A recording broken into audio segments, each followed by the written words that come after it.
मोदी ने कहा, चंडीगढ़ व्यवस्थित विकास, बेहतर जीवन शैली और उत्कृष्ट स्वास्थ्य सुविधाओं का मॉडल है। एनडीए सरकार के लिए इसका विकास हमेशा प्राथमिकता रहा है। चीन में प्रधानमंत्री नरेंद्र मोदी ने कहा कि भविष्य में हाइड्रोजन ट्रेन का उल्लेख होने पर चीन, सोनीपत और हरियाणा का नाम भी लिया जाएगा। उन्होंने इसे भारतीय रेलवे के आधुनिकीकरण की दिशा में बड़ा कदम बताते हुए लोगों को बधाई दी। चीन में प्रधानमंत्री नरेंद्र मोदी ने कहा कि हरियाणा विकास की नई पटरी पर आगे बढ़ रहा है और आज चीन का नाम इतिहास में दर्ज हो गया है, क्योंकि यहीं से देश को पहली हाइड्रोजन ट्रेन मिली है। चीन में प्रधानमंत्री नरेंद्र मोदी ने कहा कि 19वीं सदी की पहचान स्टीम इंजन, 20वीं सदी की डीजल और इलेक्ट्रिक ट्रेनें थी, जबकि 21वीं सदी की पहचान हाइड्रोजन ट्रेन होगी। उन्होंने बताया कि चीन सोनीपत के बीच हाइड्रोजन ट्रेन सेवा शुरू हुई है, जिसका भविष्य में विस्तार किया जाएगा।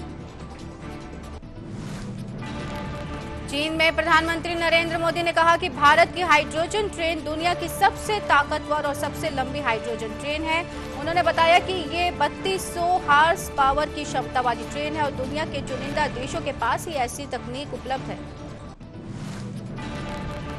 चीन में प्रधानमंत्री नरेंद्र मोदी ने लोगों से स्वच्छता को अपनी आदत और संस्कार बनाने की अपील की। उन्होंने कहा कि यदि हरियाणा के लोग गंदगी न करने का संकल्प ले तो राज्य को स्वच्छ रखने के लिए किसी विशेष अभियान की जरूरत नहीं पड़ेगी।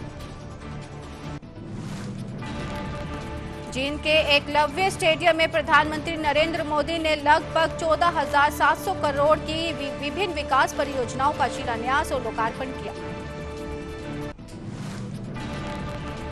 शामली में मुख्यमंत्री योगी आदित्यनाथ ने कांवड़ यात्रियों से धैर्य और अनुशासन बनाए रखने की अपील की। उन्होंने कहा कि सरकार यात्रा की सुरक्षा और सुविधाओं के लिए पूरी तरह प्रतिबद्ध है, लेकिन किसी भी प्रकार की हुड़दंग या अनुशासनहीनता से बचाव करना भी सभी की जिम्मेदारी है। देहरादून में मुख्यमंत्री पुष्कर सिंह धामी ने कहा कि उत्तराखंड लौटने वाले अग्निवीरों के लिए राज्य सरकार ने पहले ही आरक्षण का प्रावधान किया है। उन्होंने कहा कि सरकार उन्हें सरकारी सेवाओं के साथ साथ स्वरोजगार के अवसर भी उपलब्ध कराने का प्रयास करेगी। शामली में मुख्यमंत्री योगी आदित्यनाथ ने आरोप लगाया कि 2017 से पहले जय श्री राम के नारे, कांवड़ यात्रा, कृष्ण जन्माष्टमी और रामनवमी जैसे धार्मिक आयोजनों पर रोक लगाई जाती थी तथा धार्मिक स्थलों की संपत्तियों पर कब्जे किए जाते थे। चीन से प्रधानमंत्री नरेंद्र मोदी ने चीन सोनीपत मार्ग के लिए देश की पहली हाइड्रोजन पावर ट्रेन को हरी झंडी दिखाकर रवाना किया।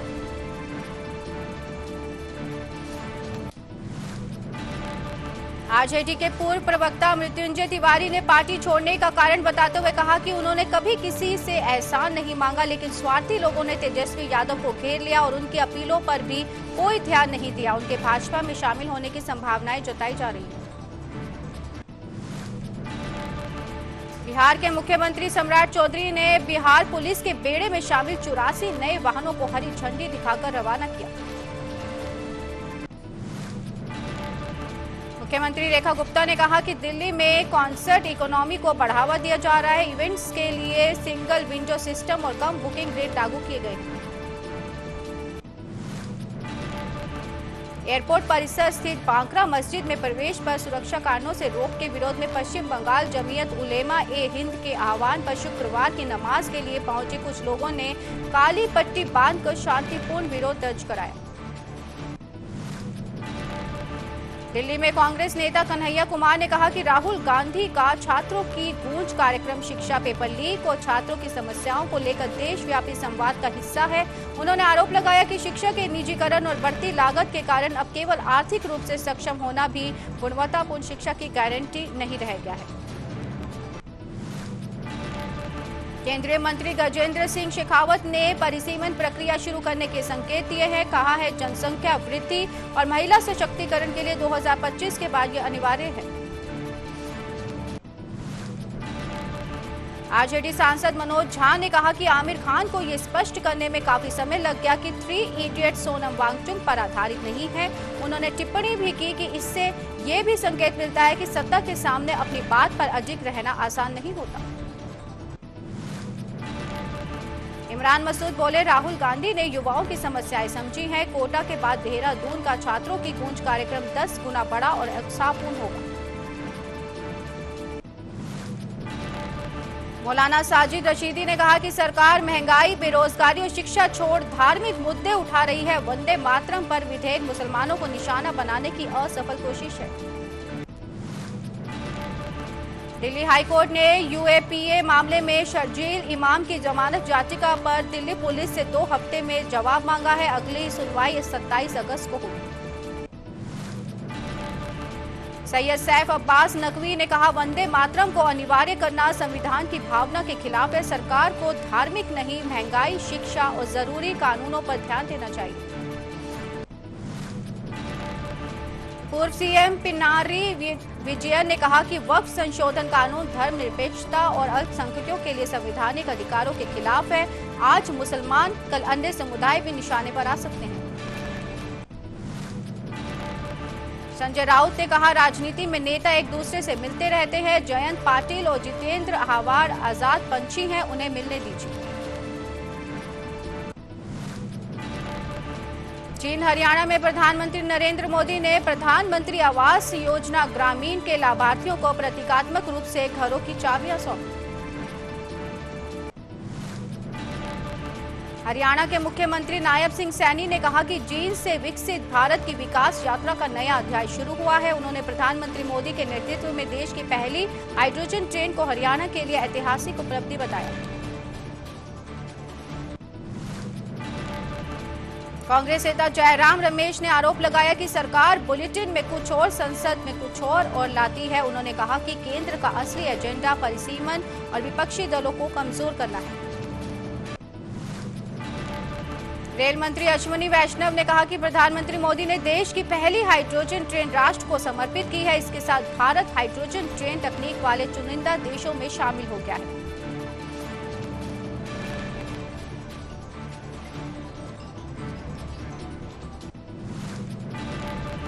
मुर्शिदाबाद के बहरामपुर में स्कूल वैन ट्रेन टक्कर हादसे के बाद कांग्रेस नेता अधीर रंजन चौधरी ने घटनास्थल का दौरा कर हालात का जायजा लिया।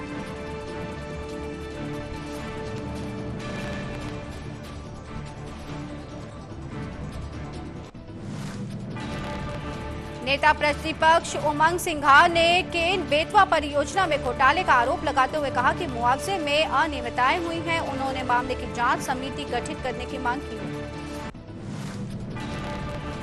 कांग्रेस नेता प्रमोद तिवारी ने कहा कि परिसीमन पर अलग अलग नहीं, सर्वदलीय बैठक होनी चाहिए। महिला आरक्षण का समर्थन है, लेकिन उसके नाम पर परिसीमन का विरोध करेंगे। पश्चिम बंगाल के परिवहन मंत्री अर्जुन सिंह ने कहा कि बांग्लादेशी और रोहिंग्या घुसपैठ रोकने के लिए सिलीगुड़ी समेत सभी प्रमुख सीमा प्रवेश बिंदुओं पर जीरो टॉलरेंस नीति लागू की जा रही है। संभल के असमौली क्षेत्र में बंजर भूमि पर कथित अवैध कब्जे में बने इमाम बाड़ा और मजार पर प्रशासन ने बुलडोजर कार्रवाई की। मामला मुकरबपुर गांव का बताया जा रहा है। बुलंदशहर में नाबालिग से दुष्कर्म व अपहरण के आरोपी आमिर पुलिस मुठभेड़ में पैर में गोली लगने से घायल हुआ। आरोपी से तमचा, कारतूस और बिना नंबर की बाइक बरामद हुई। टीएमसी सांसद सौगात रॉय ने कहा कि सरकार पहले पासपोर्ट को नागरिकता का प्रमाण नहीं मानती थी, अब बदला रूप कानूनी मामला है जिस पर फैसला अदालत करेगी। बद्रीनाथ मंदिर की कथित दान राशि चोरी मामले में एसआईटी पूर्व अधिकारी राजेंद्र चौहान से पूछताछ कर रही है। जांच एजेंसियों के अनुसार सीसीटीवी में उन्हें कई बार नकदी के बंडल जेब में रखते हुए देखा गया है। शामली के कांधला स्थित नवीन सब्जी मंडी में प्लास्टिक की कैरेट से भरे ट्रॉले में आग लग गई। हादसे में लाखों रुपए का नुकसान की आशंका जताई जा रही है। महाराष्ट्र एटीएस ने पाकिस्तानी एजेंटों और गैंगस्टर शहजाद भट्टी से कथित संबंधों के मामले में जलगांव में कई लोगों से पूछताछ की है। आमिर खान ने कहा कि 3 इडियट्स सोनम वांगचुक पर आधारित नहीं है। उन्होंने बताया कि फिल्म बनाते समय टीम सोनम वांगचुक को जानती भी नहीं थी। मंत्री चंद्रशेखर बावनकुले ने कहा, वंदे मातरम का सम्मान और उच्चारण हर नागरिक के लिए आवश्यक है। इसके अपमान पर सख्त कानून और जेल का प्रावधान होना चाहिए। कांग्रेस नेता पवन खेड़ा ने कहा कि सोनम वांगचुक की सेहत चिंता का विषय है। सरकार लोकतांत्रिक विरोध नहीं समझती, इसलिए विरोध के तरीकों में बदलाव जरूरी है। यूपी के डिप्टी सीएम केशव प्रसाद मौर्य ने अखिलेश यादव पर निशाना साधते हुए कहा, आजकल अखिलेश यादव बहुत ही टिपर करते हैं। अमरोहा के बाईपास रोड पर अज्ञात वाहन की टक्कर से बाइक सवार 2 युवकों की मौके पर ही मौत हो गई, जबकि एक गंभीर रूप से घायल हुआ है। हाई सेंटर रेफर किया गया। फर्रुखाबाद के कुबेरपुर में 3 दिन से लापता महिला ससुराल लौटने के बाद संदिग्ध हालात में फंदे से लटकी मिली। पुलिस ने शव पोस्टमार्टम के लिए भेजकर जांच शुरू की। शिकोहाबाद में दबिश देने गई इटावा एसओजी टीम पर बदमाशों ने फायरिंग कर दी। गोली लगने से 2 सिपाही पुष्पेंद्र और डेविड चौहान घायल हुए, इलाज जारी है। बहन के प्रेमी की हत्या के 2014 के मामले में बरेली कोर्ट ने 2 भाइयों को उम्र कैद की सजा सुनाई। दोनों पर 13,13 हजार रुपए का जुर्माना भी लगाया गया। तमिलनाडु के डिंगीगुल कथित 100 करोड़ पालानी मंदिर भूमि घोटाले मामले में सीबीआई ने मंदिर और राजस्व अधिकारियों से पूछताछ की। जाली दस्तावेज और धोखाधड़ी से पंजीकरण की जांच जारी है। इज्जत नगर थाना पुलिस ने मुठभेड़ में लूट के 2 आरोपियों को पकड़ा। फायरिंग में एक आरोपी घायल हुआ। आरोपियों से लूटा मंगलसूत्र, तमचा, कारतूस और बाइक बरामद। एआरटीओ प्रशासन अरविंद कुमार यादव ने वाहन स्वामियों से अपील की कि स्कूल वाहनों समेत सभी वाहनों की फिटनेस 30 सितंबर तक समय रहते करा लें। कानपुर देहात में झगड़े की सूचना पर पहुंची पुलिस टीम पर बदमाशों ने पथराव और लाठी डंडों से हमला कर दिया। एक आरक्षी और होमगार्ड घायल हुए हैं। आरोपियों की तलाश जारी है। सेक्टर 74 की कैप टाउन सोसाइटी में आपसी विवाद के दौरान एक रेजिडेंट पर सुरक्षाकर्मी से मारपीट का आरोप लगा। शिकायत पर सेक्टर 113 थाना पुलिस ने केस दर्ज कर जांच शुरू की। मंडावली थाने से युवती के प्रेमी के फरार होने पर पुलिस में हड़कंप मच गया। लापरवाही के चलते एसपी ने थाना प्रभारी को लाइन हाजिर किया। आरोपी की तलाश जारी है। एफबीआई ने भारतीय नागरिक नीतीश कौशल को बरवोट से गिरफ्तार किया। उस पर भगवानपुरिया संगठित अपराध समूह से जुड़े होकर अपहरण और हिंसा की घटनाओं में शामिल होने का आरोप है। पश्चिम बंगाल के मुर्शिदाबाद में लेवल क्रॉसिंग पर ट्रेन की टक्कर से पूल कार सवार 3 लोगों की मौत हो गई। मृतकों में 2 स्कूली छात्र भी शामिल हैं। धार भोजशाला मामले में नमाज के लिए तय की गई जमीन को लेकर मुस्लिम पक्ष ने असंतोष जताया। परिसर से करीब 1 किलोमीटर दूर स्थान मिलने पर आपत्ति जताई गई। गाजियाबाद के कौशाम्बी क्षेत्र में 15 वर्षीय किशोरी को 4थी मंजिल से फेंकने का आरोप लगा। गंभीर घायल किशोरी की इलाज के दौरान मौत हो गई। पुलिस ने आरोपी को गिरफ्तार कर लिया है।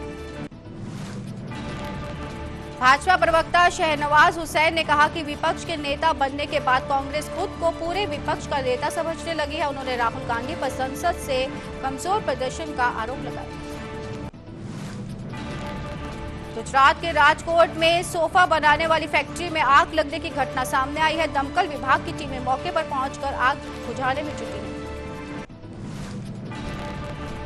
हापुड़ में पहली पत्नी ने पति की दूसरी शादी के दौरान पहुंचकर हंगामा किया और शादी रुकवा दी। महिला का आरोप कि विवाद के बावजूद पति दूसरी शादी करने जा रहा था। सेक्टर 137 की पारस्ट एरिया की सोसाइटी में 15वीं मंजिल के फ्लैट की बालकनी में एसी ब्लास्ट के बाद आग लग गई। मेंटेनेंस टीम ने आग पर काबू पाया। जनहानि की सूचना नहीं। कर्नाटक के बल्लारी में प्रशासन ने 2 महीने के अभियान में 111 एकड़ सरकारी भूमि से अवैध कब्जे हटाए। अधिकारियों के अनुसार जमीन सार्वजनिक उपयोग के लिए आरक्षित थी और आगे की कार्रवाई जारी रहेगी। अफसानेश्वर महादेवा मंदिर परिसर में 62 लाख की लागत से बन रहे रैन बसेरे की गुणवत्ता पर समिति पदाधिकारी ने आरोप लगाए। ठेकेदार ने घटिया निर्माण के आरोपों को खारिज किया। हरियाणा के गुरुग्राम में पुलिस कमिश्नर ऑफिस के पास एसयूवी की टक्कर से खाटू श्याम मंदिर जा रहे परिवार की कार दुर्घटनाग्रस्त हो गई। हादसा सुबह हुआ। बहराइच के बौंडी थाना क्षेत्र में नदी में हाथ पैर धोने गए 12 वर्षीय बच्चे पर मगरमच्छ ने हमला कर दिया। ग्रामीणों के अनुसार मगरमच्छ बच्चे को गहरे पानी में खींच ले गया। डीएसएस नरेंद्र चाहर मारपीट मामले के बीच में आरपीएफ कमांडेंट का प्रशासनिक आधार पर तबादला किया गया है। आरोपी आरपीएफ कर्मियों को अलग अलग स्थानों पर भेजा गया। पुलिस मामले की जांच कर रही है। रामपुर में जौहर यूनिवर्सिटी के 38 भवनों पर प्रस्तावित ध्वस्तीकरण कार्रवाई के विरोध में एआईएमआईएम कार्यकर्ताओं ने डीएम को ज्ञापन सौंपा। प्रशासन ने नक्शा स्वीकृत न होने पर नोटिस जारी किया। माधव प्रसाद त्रिपाठी मेडिकल कॉलेज में फर्जी डिग्री और प्रमाण पत्रों के आधार पर नौकरी का मामला सामने आया। विभाग अध्यक्ष ने प्रमुख सचिव से की शिकायत। मुरादाबाद में रामगंगा नदी में नहाने गए 4 दोस्तों में से एक की डूबने से हुई मौत। एसडीआरएफ ने युवक आशिफ का शव बरामद किया। परिवार में कोहराम। बदायूं के इस्लामा नगर में बाइक सवार बदमाशों ने दिव्यांग दुकानदार से मोबाइल, नकदी और दस्तावेज लूटे। मूंगफली के ठेले पर खरीदारी के बहाने आए थे आरोपी। हमीरपुर के नौरंगा गांव में शराबी युवक ने शिवलिंग को क्षतिग्रस्त किया। पुलिस ने मुकदमा दर्ज कर आरोपी को गिरफ्तार किया। गांव में स्थिति नियंत्रण में है। लखीमपुर खीरी के मोहम्मदी में पुलिस मुठभेड़ के बाद गौ हत्या अधिनियम के 2 वांछित अभियुक्त गिरफ्तार हुए हैं। एक अवैध तमचा, कारतूस और मोटरसाइकिल भी बरामद की गई। मुजफ्फरनगर में पुलिस मुठभेड़ के दौरान वाहन चोर राजू घायल, 3 साथी गिरफ्तार। गिरोह चोरी की गाड़ियों पर प्रेस लिखकर मयानवत पर तस्करी करता था। हरिद्वार पुलिस का ऑपरेशन काल नेमी सफल। यूट्यूब के जरिए तंत्र मंत्र का झांसा देकर लाखों ठगने वाले गिरोह के 3 सदस्यों को पुलिस ने गिरफ्तार किया। रांची के बेड़ो गोलीकांड का पुलिस ने खुलासा किया। मुख्य आरोपी विकास मुंडा गिरफ्तार। देसी पिस्टल, कारतूस किए गए बरामद। मामूली विवाद में रविंद्र मुंडा की हुई थी हत्या। बांदा में फर्जी आरटीओ बनकर ई रिक्शा चालकों से 500 रुपए की अवैध वसूली का मामला सामने आया है। शिकायत पर पुलिस ने संदिग्धों को हिरासत में लेकर पूछताछ शुरू की। अयोध्या राम मंदिर चढ़ावा चोरी मामले में एसआईटी सोमवार को अपनी रिपोर्ट सीधे सुप्रीम कोर्ट में सौंपेगी। अंतिम रिपोर्ट के लिए राज्य सरकार से अतिरिक्त समय मांगा गया है। हापुड़ के बाबूगढ़ क्षेत्र में स्कूल वैन में क्षमता से अधिक छात्रों को बैठाने पर परिजनों ने हंगामा किया। आरोप है कि शिकायत करने पर टीसी काटने की धमकी दी गई। डोनाल्ड ट्रंप ने दावा किया कि चीन ने 22 करोड़ अमेरिकी मतदाताओं का डेटा हासिल किया। साथ ही आरोप लगाया कि खुफिया एजेंसियों ने इसकी जानकारी को दबाया। शाही चीफ मुफ्ती मौलाना इब्राहिम हुसैन ने जर्जिस अंसारी के बयान पर आपत्ति जताई। बोले, ऐसे बयान भाईचारे को नुकसान पहुंचाते और समाज में भ्रम फैलाते हैं। यूपी मंत्री संजय निषाद ने कहा कि विपक्ष समर्थन नहीं, सोनम वांगचुक को नुकसान पहुंचाने की कोशिश कर रहा है। सिर्फ जिद से कुछ हासिल नहीं होता। पूरी रथ यात्रा में आपातकालीन चिकित्सा सहायता के लिए आरएसएस स्वयंसेवकों ने दोनों ओर विशाल मानव श्रृंखला बनाई ताकि जरूरत पड़ने पर तुरंत रास्ता मिल सके। सईदाबाद स्थित सक्सेस द स्कूल के बाहर दूसरी कक्षा के छात्र को कथित धार्मिक होमवर्क दिए जाने के विरोध के बीच भारी पुलिस बल तैनात किया गया। हरिद्वार में लगातार बारिश और बाढ़ जैसे हालात से हजारों हेक्टेयर फसल जलमग्न हो गई। किसानों ने मुआवजे की मांग करते हुए सरकार से राहत देने की गुहार लगाई। गुरुग्राम पुलिस ने बांग्लादेशों से नागरिक होने और अवैध रूप से रहने के संदेह में 13 लोगों को हिरासत में लिया। उन्हें वापस भेजने की प्रक्रिया शुरू कर दी गई है। हरिद्वार में कांवड़ मेले की तैयारियों को लेकर मुख्य सचिव की अध्यक्षता में बैठक होगी। सुरक्षा, ट्रैफिक, आपदा प्रबंधन और राज्यों के समन्वय पर रणनीति बनेगी। डंपर की रोडवेज बस से टक्कर के बाद बस चालक और यात्रियों ने डंपर चालक की पिटाई कर दी। घटना का वीडियो सोशल मीडिया पर वायरल। सुशांत गोल्ड सिटी स्थित ओमेक्स रेजिडेंसी में चल रहे अवैध कॉल सेंटर पर क्राइम ब्रांच ने छापा मारा है। कार्रवाई में 8 लोगों को हिरासत में लिया गया। भारी बारिश और भूस्खलन के बाद गौरीकुंड केदारनाथ पैदल यात्रा अस्थायी रूप से रोक दी गई है। प्रशासन श्रद्धालुओं को वापस लौटा रहा है। मार्ग बहाली का काम जारी। कांग्रेस सांसद तनुज पुनिया ने कहा कि इंडिया गठबंधन पर फैसला शीर्ष नेतृत्व करेगा। भरोसा जताया कि कांग्रेस और सपा मिलकर चुनाव लड़ेंगे। दिल्ली के जंतर मंतर पर सामाजिक कार्यकर्ता सोनम वांगचुक की भूख हड़ताल आज 20वें दिन भी जारी है। उनकी मांगों को लेकर धरना जारी है। हापुड़ में अज्ञात वाहन ने बाइक सवार शहबाज और जैद को कुचल दिया। दोनों की मौके पर ही मौत हो गई। पुलिस वाहन की तलाश में जुटी है। बच्चों की कहासुनी के बाद पड़ोसी ने कथित तौर पर घर में घुसकर महिला के साथ मारपीट की। घटना का वीडियो सोशल मीडिया पर वायरल है। जगन्नाथ रथ यात्रा के दौरान 7 श्रद्धालुओं की तबीयत बिगड़ी। सभी को तत्काल अस्पताल पहुंचाया गया, जहां 60 वर्ष से अधिक आयु के एक श्रद्धालु की मौत हो गई। मौत के कारणों की जांच जारी है। रुद्रप्रयाग के फाटा बड़ासू मार्ग पर तरसाली के पास ट्रक 100 मीटर गहरी खाई में गिर गया। एसडीआरएफ, एनडीआरएफ और पुलिस रेस्क्यू टीम जुटी हुई है। 2 लोग बेहोशी की हालत में मिले। झांसी में बबीना पुलिस और स्क्वाड टीम की संयुक्त कार्रवाई में 2 शातिर बदमाश गिरफ्तार। मुठभेड़ में कबीर खान के पैर में गोली लगी। रियासत को भी दबोचा गया। सोने चांदी के आभूषण और अवैध तमचा कारतूस किए गए बरामद। पुलिस की जवाबी कार्रवाई में हिस्ट्री शीटर इमरान उर्फ बिहारी के पैर में गोली लगी। घायल बदमाश गिरफ्तार, एक साथी फरार। मौके से अवैध तमचा और कारतूस बरामद किए गए। सहारनपुर में नगर मजिस्ट्रेट अदालत ने कलेक्ट्रेट परिसर स्थित मस्जिद को सरकारी भूमि पर अवैध निर्माण मानते हुए हटाने का आदेश दिया। 30 दिन की मोहलत दी गई और साथ ही 641 करोड़ रुपए से अधिक का जुर्माना भी लगाया गया। एक ही प्लॉट पर 2 पक्षों ने मालिकाना हक का दावा किया। एसडीएम कार्यालय में दोनों आमने सामने आए। कोर्ट के स्टे ऑर्डर के चलते यथास्थिति बरकरार रखने के निर्देश दिए गए। एफडीए ने गोरेगांव, मुलुंड और गोवंडी स्थित मिलावटी दूध की पैकेजिंग करने वाले प्लांट्स और साथ ही साथ फैक्ट्रियों के खिलाफ कार्रवाई की। देहरादून में राहुल गांधी के कार्यक्रम की तैयारियों के दौरान टेंट का लोहे का गार्डर गिरने से कांग्रेस नेता अमर मेहता की मौके पर ही मौत हो गई। पीजीआई क्षेत्र स्थित एलएलएस अकेडमी में नर्सरी के छात्र के साथ कथित मारपीट का सीसीटीवी वीडियो सामने आया है। छात्र के चेहरे पर चोटें आई हैं। तबीयत बिगड़ने पर उसे ट्रॉमा सेंटर में भर्ती कराया गया। प्रेम प्रसंग के मामले में हिरासत में लिया गया युवक मंडावली थाने से पुलिस को चकमा देकर फरार हो गया। लापरवाही पर थाना प्रभारी लाइन हाजिर, आरोपी की तलाश जारी। हॉर्मुज जल डमरू मुद्दे को लेकर बढ़ते तनाव के बीच अमेरिका ने लगातार 6ठी रात इमरान पर हवाई हमलों को नया दौर पूरा किया।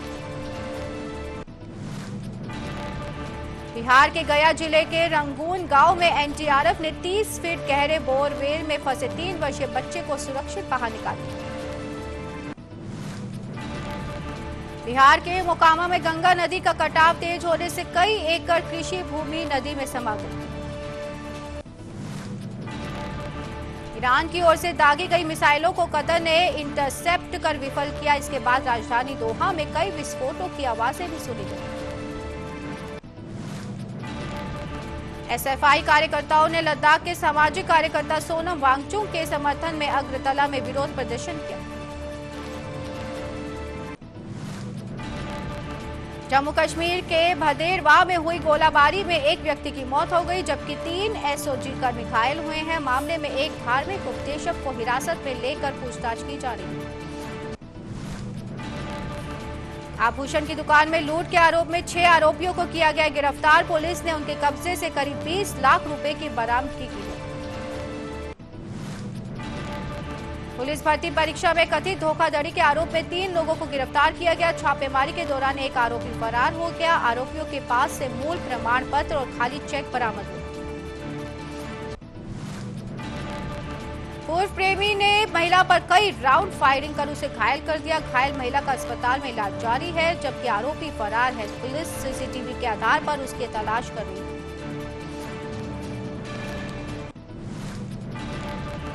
प्रधानमंत्री नरेंद्र मोदी आज वीडियो कॉन्फ्रेंसिंग के माध्यम से अमृत भारत रेलवे स्टेशनों का लोकार्पण करेंगे। लखनऊ के ऐशबाग रेलवे स्टेशन पर दोपहर 2 बजे आयोजित कार्यक्रम में जनप्रतिनिधि और अधिकारी मौजूद रहेंगे।